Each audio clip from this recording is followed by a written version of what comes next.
Hey everybody, welcome to TIW Podcast. I'm Eric and today I'm talking about WWE NXT episodes 595 through 597, got a little bit behind there, and SmackDown episode 1114 and Raw episode 1439.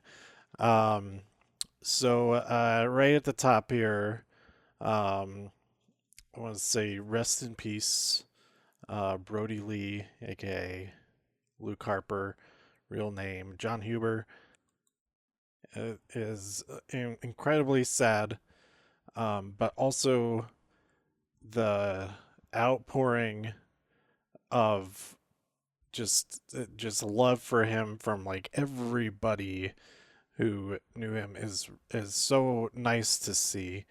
Um, I did have the great fortune of meeting him very briefly at WrestleMania 35 during the Access stuff, and I was like kind of scared when I turned the corner to the next still photo area, and to see him, I was like, oh my god, this guy's huge and scary and all that, but immediately. Just shaking his hand and then taking the picture with him and then seeing the picture.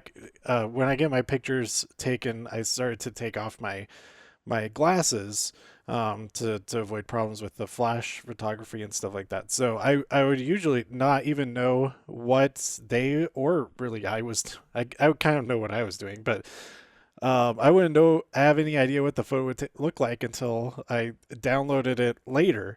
Um, and is the picture with him, he's posing really goofy and is like we were both having a great time. And yeah, so it in that moment I realized, like while I was meeting him, I realized, oh, this guy isn't scary at all. This guy's awesome. And so yeah, that's yeah, all I really wanted to say about that. Um, that it, yeah, he's definitely left a mark on many people's lives. And even just even I'm sure every single person who ever got to meet him probably had some sort of feeling about having met him like I did, at the very least, I would imagine. But anyway, um so um I've fallen behind on NXT the last few weeks. I have been taking notes and everything, just haven't gotten around to recording. Um, and then this past week's the Christmas episode of SmackDown, I actually got to watch it as it was filmed in the Thunderdome, which is really fun. But of course, I could have spoiled everything, and I didn't want to spoil anything. So I didn't record an episode for that until right now, um, because when it was fresh on my mind, it was too early to do it. And then I didn't watch it as it was broadcast, since I already seen all of the matches and stuff. But and then this week's Raw, but I don't know. I've been doing at least a weekly. There are some times when I fall behind a couple of weeks and then do a big catch up and stuff. But I've been talking about definitely every episode of Raw and SmackDown and NXT. I don't think I missed any episodes of NXT. With this one covering all the ones that I fell behind on. But um, I've been since I started watching again, 2016 WrestleMania. I think it was WrestleMania 31. The one in Dallas. I've been recording these episodes, talking just pretty much only about wrestling. I didn't ever. Every now and then I do have some about a movie and stuff. Before this point, I would just be talking about movies and Amazing Race and Survivor and stuff too. But this has been a constant of talking about my thoughts on wrestling for almost 4 years. Like, let's see, almost 5 years actually. Um, and yeah, I think I'm gonna take a break, or maybe this is the last one. I don't know, but or maybe I'll be talking about wrestling in some other capacity, some other format or something like that. Maybe that's just what I do on Twitch. I'm not sure, but for right now, this is the finale. Figured doing this on New Year's Eve seems like a pretty good time to finish out the year at least. Um, it's as arbitrary a time to take a break as any, really. But yeah, just with all of the stuff going on, all this, it's been hard to get like motivated and all that kind of thing, without getting emotional and stuff. But anyway, so I did take notes for all 5 of these episodes, and I do want to go through all of those quickly, fairly quickly though. I do want to start by saying that I got a great response from Vic Joseph for something I tweeted at him this morning. Posted just a very short video clip of him calling a match, where he said, Lince Dorado, right meow, is coming off of the top or something like that. But he said meow instead of now. And that was so funny to me. And it seems a lot of other people noticed it too. And he replied, he says, yep. When I asked him, did he really just say Lince Dorado just meow? And that made a pretty good morning when I woke up. Well, I woke up in the afternoon, but I posted that early in the morning and I went to sleep. But yeah. So I guess jumping way forward to that, Lucha House Party, Lince Dorado and Gran Metalik are back at NXT, and they're going after the Cruiserweight Championship. And I don't know what happens with, I haven't watched 205 Live in a little while.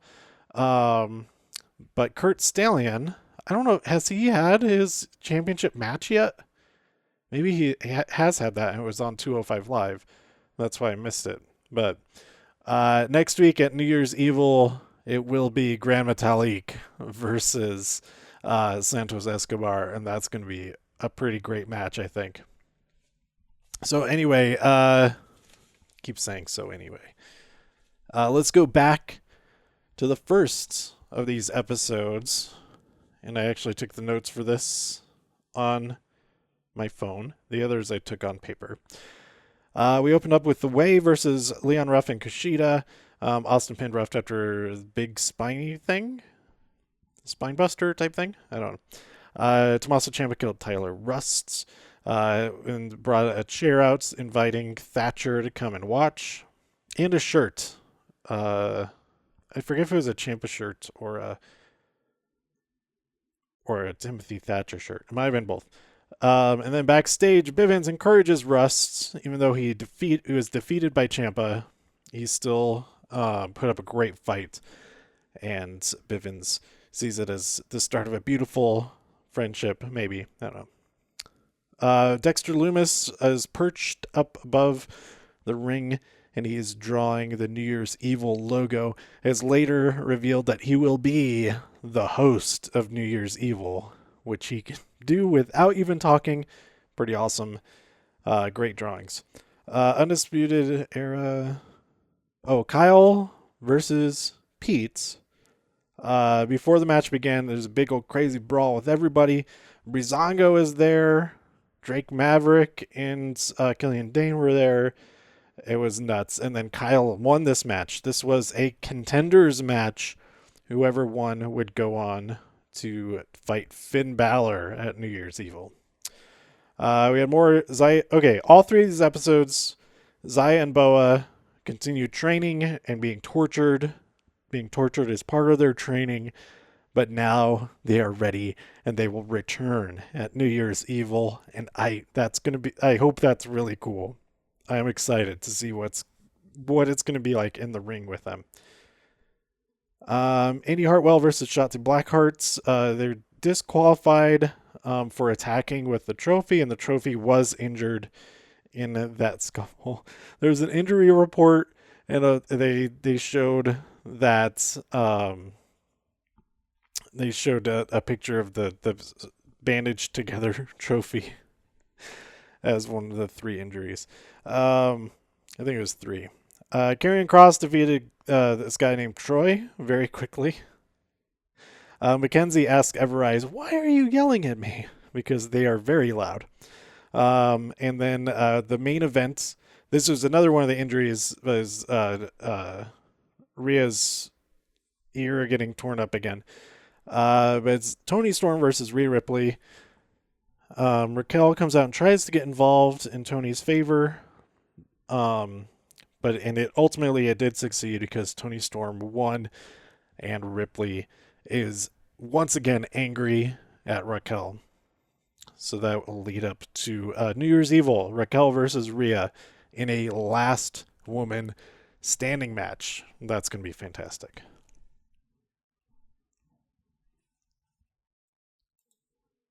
All right, up next we have the December 23rd episode of NXT.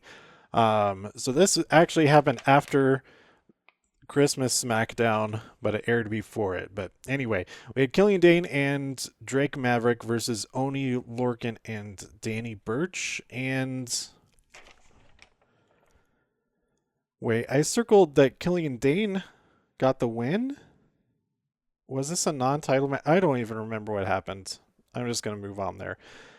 Gargano is playing a piano for a very Gargano Christmas. That was a lot of fun. Malcolm and Russ get together.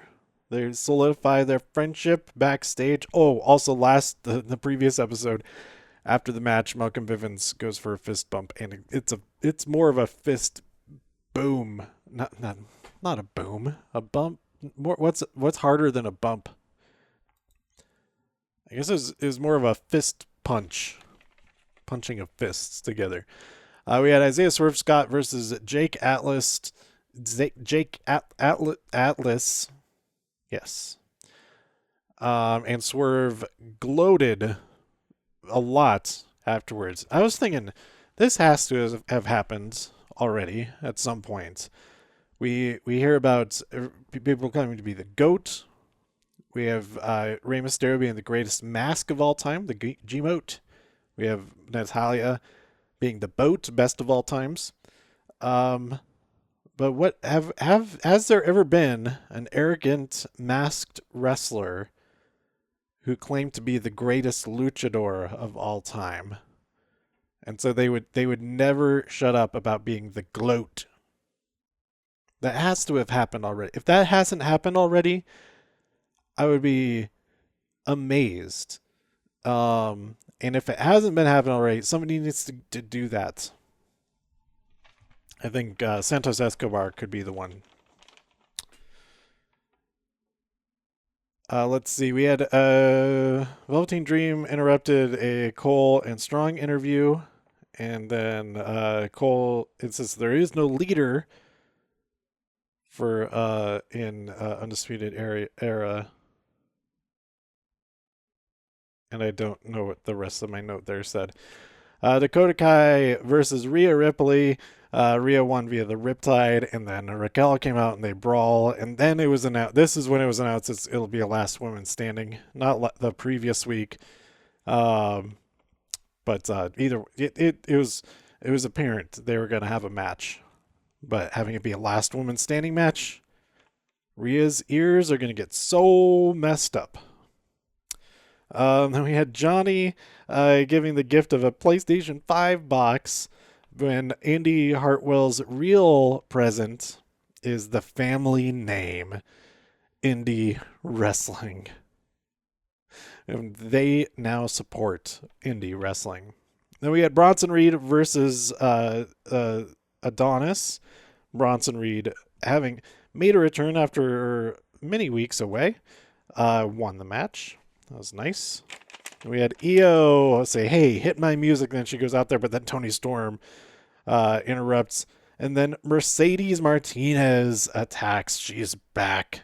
And I'm so excited for that. And then Johnny Gargano gives his final gift. Oh, he gave Austin Theory the whey protein. This is the whey protein. This is great. But he also gives Candice Shotzi's tank wheel, a wheel from the tank that she destroyed, and she is so touched. Then we had Thatcher versus Ruff. Was that Thatcher versus Ruff?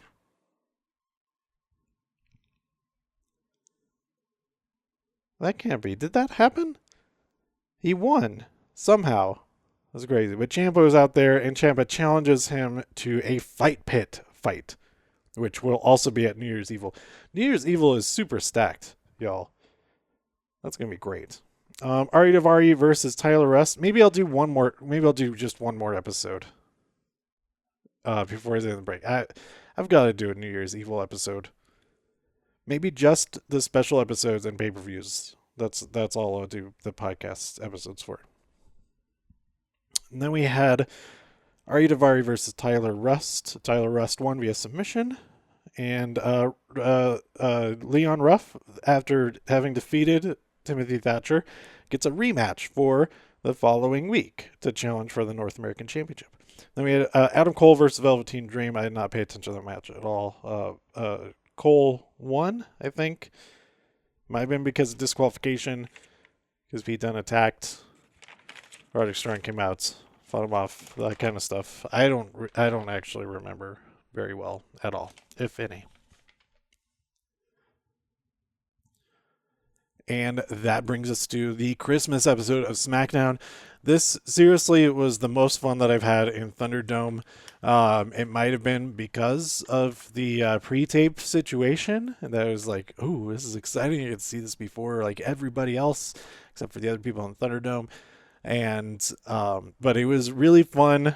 The whole episode is full of fantastic matches. I have no idea what stuff they put in the actual episode that they didn't do for the Thunderdome. It didn't seem like a whole lot was missing from it, and they did like the full commercial breaks and stuff. It was kind of weird that they didn't just speed things up there. But they started with the steel cage match, and then there was a long break after that. And while they were like resetting or tearing down the cage, they asked us to do like positive, general positive reactions, so they could get shots of the crowd, and then generally general boos and negative reactions.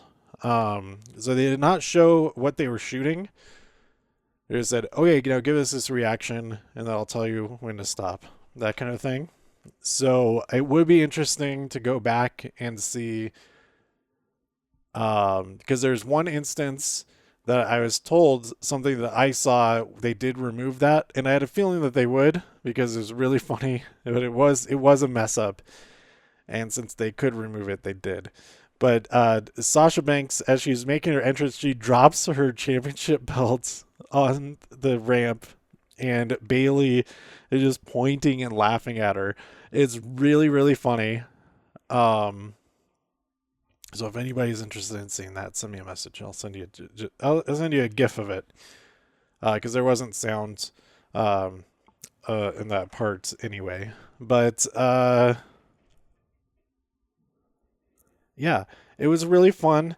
It was really hard to not just blab everywhere about the exciting thing that happened, which was the main event. Big E versus Sami Zayn in a lumberjack match, and Big E won the Intercontinental Championship, which is so great. I was so happy. But it was interesting. Most of the time, so this is just like a big Thunderdome insight thing. It's the same producer every time who talks to us throughout the whole show, and most of the time they're not exactly neutral, they do a lot of times say, okay, big boos for this person who's meant to be the heel, or big cheers for this person who's meant to be the face. Sometimes I don't agree with that. I think it's kind of weird what they're encouraging, which direction they're encouraging us to do. Like Hurt Business, they're still saying, all right, big boos for the Hurt Business. They're not the bad guys though. I don't think. I don't know. Maybe they are. They kind of are. Yeah. I guess anyway. But usually it's just like, all right, big reaction, big boos, big thing. But when Sami Zayn come out, and I think he said something about Sami like this before. He says, let's see the big boos for this jerk." And the other times he said this, I think it's been about Sami Zayn every time, just calling him a jerk, and that's so funny. Um, that there's no extra commentary like that about anybody else. It's just this one time in this episode, and it made me crack up. You know, he's like, "Get big boos for this jerk," and then I'm just sitting there laughing and not doing big boos or anything. Anyway, it's fun. We have fun in the Thunderdome. So going back to the beginning of this episode, we had Roman Reigns versus Kevin Owens in a steel cage match for the Universal Championship. This match was awesome. Jay handcuffs Kevin to the cage, and so Kevin can get his legs out the door, but not down to the ground. And it's such a great ending to this match. It's so fitting of this storyline and of Roman's current persona. Like his very slow and sure climb to the top to get at the end of the ladder match, the TLC match, and then now just the very slow steps, just rubbing it in, every single step taken down the steps to the ground and to victory, while Kevin is there stretched out trying to get his legs out to the ground. It was so good, so good. I loved it. We also had a fantastic triple threat tag team match. Asuka and Charlotte, the champions, versus Sasha and Bianca, and Carmella and Bayley. It was an elimination triple threat, and Sasha hit Bayley with a splash and pinned her. And then we got like the code breaker plus natural selection to who did Charlotte pin? I think it was Sasha probably. And that was really cool. That was an awesome combination. But like this whole match was so good. And yeah, I think this is probably my favorite match of the week. Even though the main event was awesome as well, with an very exciting outcome. Then we had Street Profits and Sammy backstage. Street Profits give him a gift, and it is a shirt that says, "I was the Intercontinental Champion," and it became very fitting. I mean, it didn't change sizes, but it became true as far as the text. We also had Daniel Bryan versus Jey Uso. Daniel Bryan won via disqualification due to an attack, I think. Is that right? What happened there? I don't know. No, I think he won. He won the match outright. But then Jey attacked him. Jey and Roman attacked him afterwards, I think. No, was Roman there? You know what? I don't remember. I didn't take very good notes. I just wrote DB versus Jey, circle DB, and wrote attack. So don't trust anything I just said about what happened there. And then the main event, Big E versus Sammy. Big E won, and it was a great match. I didn't take notes about specifics of the match. I was just so into it, cheering and all that. And that brings us to Raw episode 1439 on December 28th. Opened up with Keith Lee versus Sheamus. Keith Lee won via Spirit Bomb. We had Grand Metalik versus The Miz. Grand Metalik won via Spirit Bomb. No, I don't remember how he won. Almost is trying to listen to Mozart. While what? Wait, who interrupts him? He's upset because he's trying to listen to Mozart, and then somebody's making noise. How do I not even remember? I don't know. Then we had Dana Brooke versus Shayna. Shayna wins via cure for the clutch. And then she also gets Mandy Rose in that clutch. Then we had Alexa's Playground, where Alexa has invited Randy to the playground, but Randy instead goes to Firefly Funhouse and tears the place apart, just abusing the puppets, throwing them all over the place, ripping Ramblin' Rabbit's head off, and Alexa, very upset, challenges Randy Orton to something. She invites him to the ring to some sort of challenge at the end of the night, which was really cool. I'll get back to that.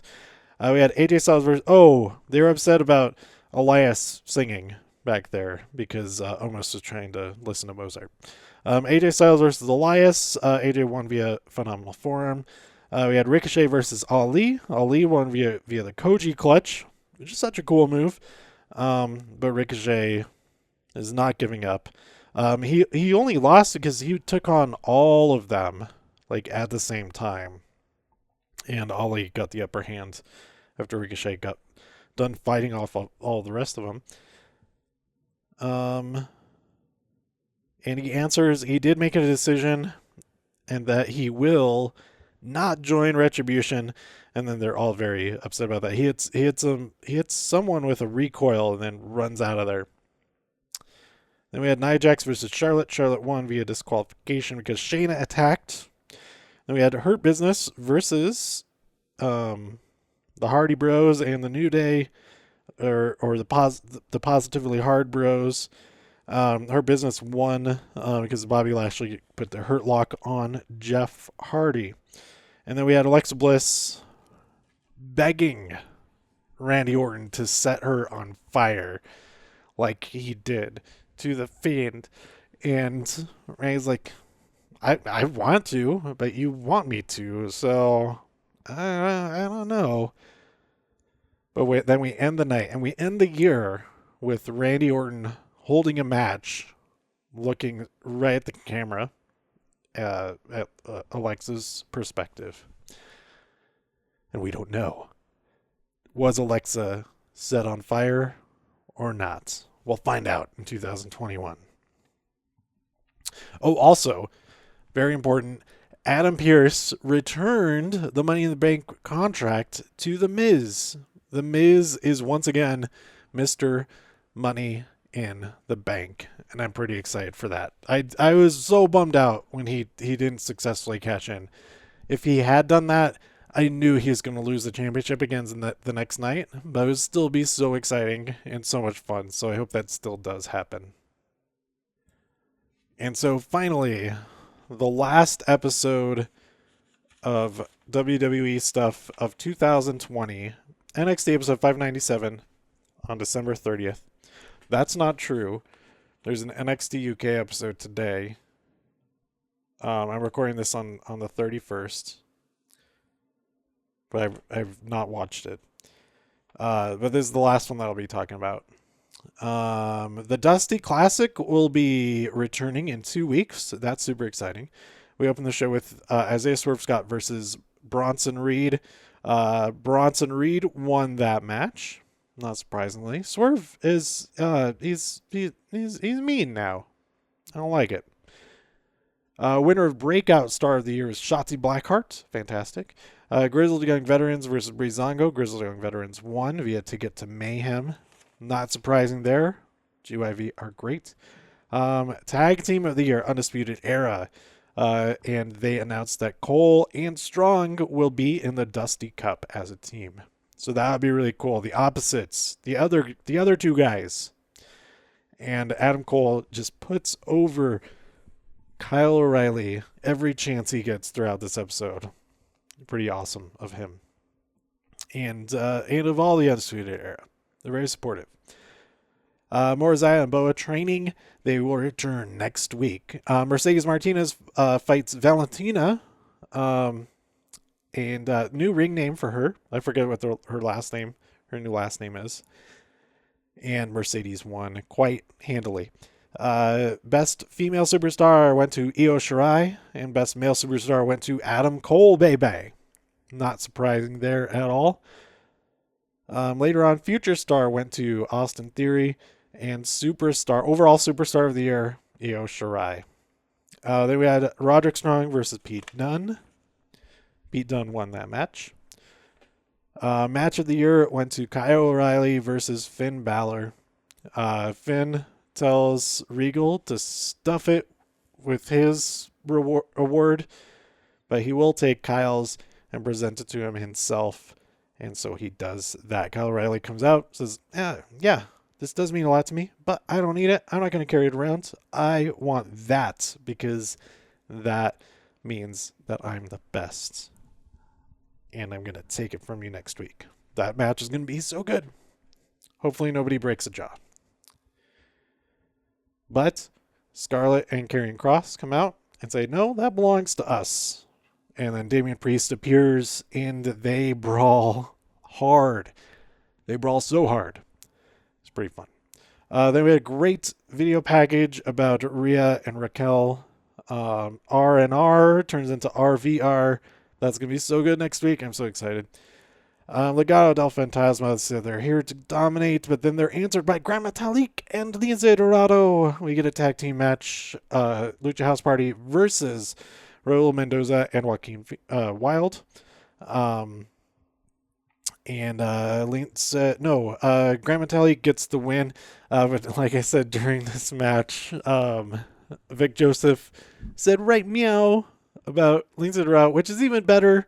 If you're not familiar with him, he has a cat based design for his mask. I think it's a tiger. It might be a lynx. It is a lynx. He's the golden lynx. It's not a tiger. It's a lynx. Duh. Anyway. Okay, I have to look this up.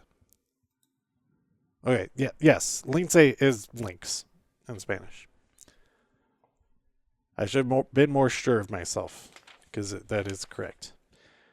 And then the main event, Johnny Gargano versus Leon Ruff. Throughout this episode, Johnny was getting hit with all kinds of bad luck. He broke a mirror when he threw away the whey protein. This is the whey protein. Or is it the Johnny Gargano whey? I forget what exactly the name of the protein is. He walks under a ladder. They run into a black cat, all kinds of stuff. And Austin, he gets mad at Austin because Austin says the C word, curse. And he overcomes all that. Maybe all the bad luck added together ended up as a positive. And so he beat the curse and he successfully defended the championship. But he did have some help from the rest of his family, from his wife and kids.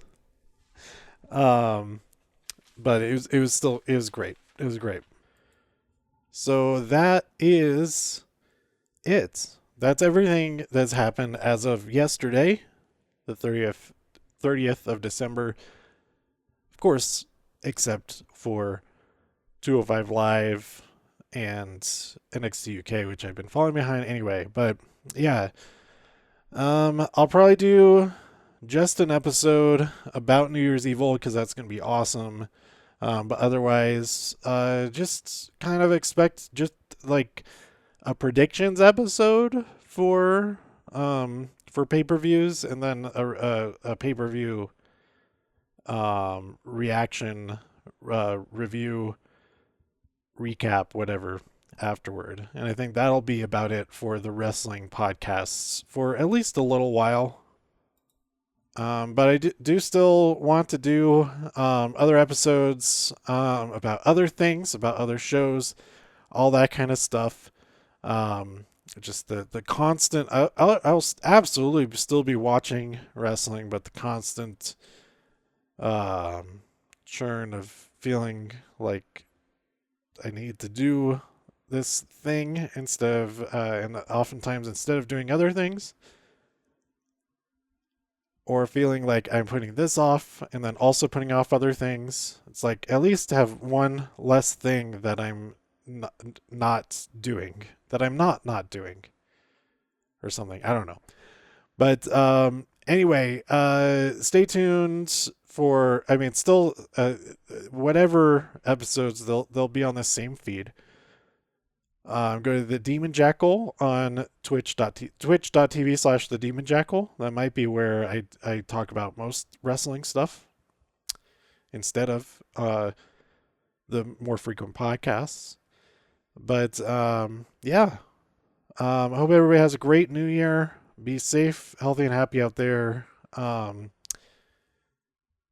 Let me know what you thought about this episode by tweeting me at TIW Podcast. Go to TIWpodcast.com for more reviews. If you enjoyed this episode or anything else on the site, please share some links with your friends. Subscribe on iTunes, Spotify, Stitcher, wherever you like to listen. And I'll see you next time, whenever that is. It'll be New Year's Eve probably. Here on TIW Podcast. Bye.